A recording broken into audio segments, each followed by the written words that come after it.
গল্পের নাম চোখের ভাষা। সন্ধ্যার নরম আলোয় ক্যাফেটার কোণে বসেছিল তারা দুজন।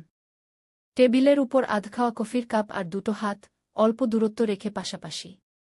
নীরবতার মাঝেও কথা হচ্ছিল চোখের ভাষায়।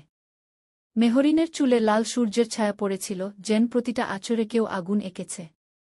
আর রাহাতের দৃষ্টি যেন সেই আগুনে বারবার পুড়ে যাচ্ছিল, তবুও ফিরিয়ে নিতে পারছিল না। তুমি জানো, তোমার হাসিটা ঠিক মেঘের ফাঁকে বের হওয়া রোদ্দুরের মতো, রাহাত হঠাৎ বলে উঠল। মেহরিন হেসে মাথা নিচু করে ফেল, তার আঙুলগুলো ধীরে ধীরে কফির কাপের কোল ঘুরে ঘুরে চলছিল। আর তুমি, মেহরিন ফিসফিস করল, আমাকে এমন করে দেখো, যেন আমি পৃথিবীর একমাত্র সুন্দরতম ব্যাপার গু। একটু থেমে মেহরিন আঙুল দিয়ে রাহাতের হাতে হালকা ছোঁয়া দিল। একটা শিহরণ বয়ে গেল দুজনের মাঝখান দিয়ে। কোনো কথা ছিল না, ছিল শুধু নিঃশ্বাসের তপ্তগতি। রাহাত হাত বাড়িয়ে মেহরিনের একটা চুল সরিয়ে দিল কপাল থেকে।